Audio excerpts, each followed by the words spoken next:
Seguimos, amigas y amigos, con más de Contragolpe. Tal como lo prometimos, vamos a conversar hoy con la hermana Teresa Forcada y Vila, hermana catalana, monja benedictina catalana, quien en la noche de ayer, con quien tuvimos la oportunidad de conversar en la noche de ayer, sobre la influenza A/H1N1 y todas las implicaciones políticas y económicas que pudiese haber detrás de esta pandemia, entre comillas, como la ha declarado la Organización Mundial de la Salud.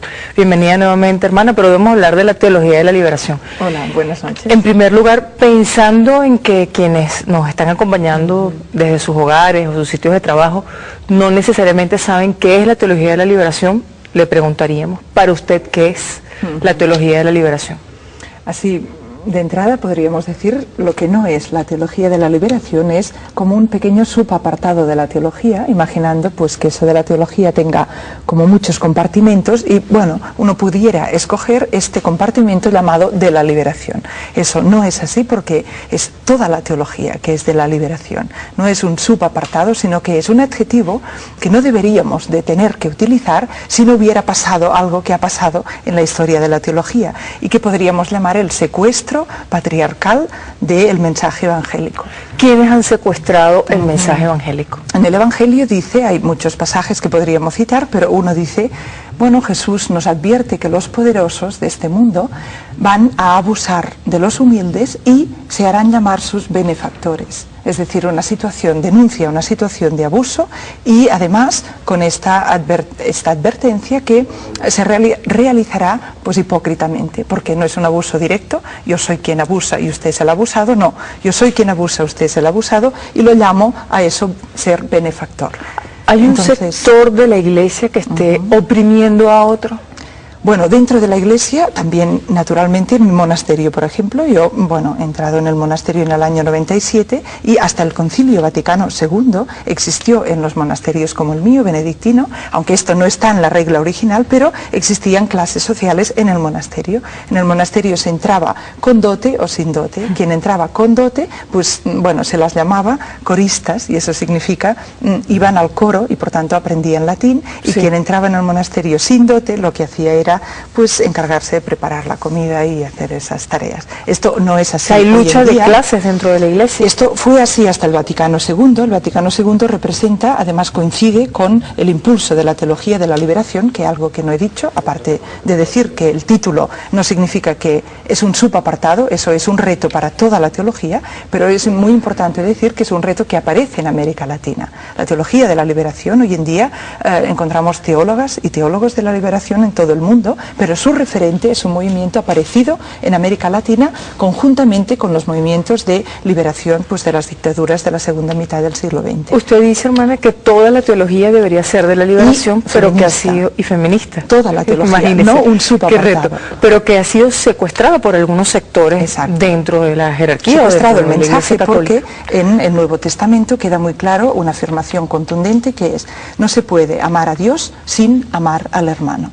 Eso es, dice el texto, eso es ser mentiroso, eso es imposible, es una contradicción. Y además, en el Antiguo Testamento, eso de amar al hermano se concreta porque no se interpreta el amor como un sentimiento, sino como algo que hay una palabra hebrea que se llama Hesed, quiere decir acción concreta a favor del otro. Es decir, el amor es un acto que se hace por el otro, no es solamente palabras. Hermana, pero la teología de la liberación no tiene una partida de nacimiento, como usted bien lo decía, en América Latina, es decir, no se ha ganado su identidad para llamarse así, teología de la liberación, como un movimiento de liberación, de renovación dentro de la iglesia. Un movimiento de una renovación no solamente dentro de la iglesia, sino que esto también es muy importante, no reducir la teología de la liberación, o en su caso la teología feminista, que sería también una teología de la liberación, a un movimiento de renovación intraeclesial, que lo es, y eso es muy importante, pero es que tiene pretensión de afectar la sociedad en su conjunto. Es decir, el objetivo de la teología de la liberación no es solamente institucional en la iglesia, sino es una mirada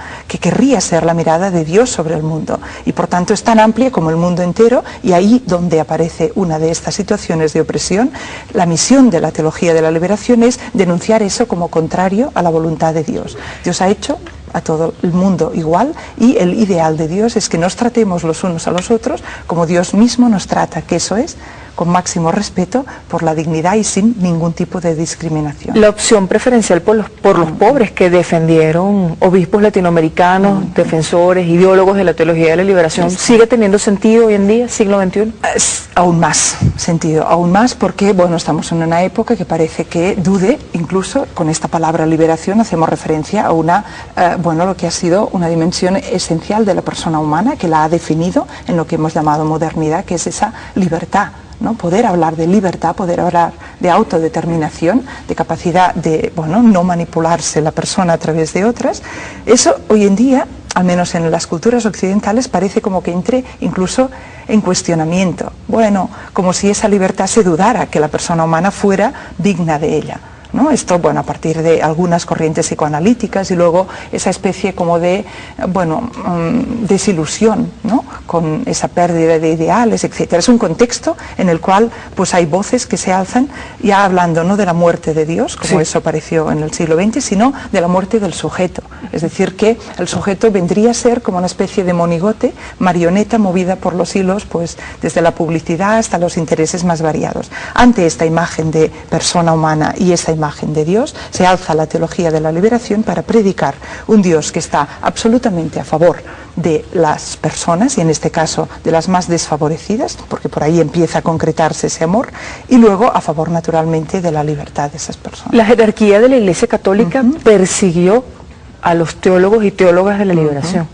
Incluso recordamos la famosa imagen del Papa Juan Pablo II en Nicaragua, amonestando en 1981, si no falla la memoria, amonestando a Ernesto Cardenal de una manera incluso humillante. Eso fue lo más visible, pero quizá lo más Y hubo más duro. cosas dentro de las que poco se supo. Eso ha cambiado, hermana.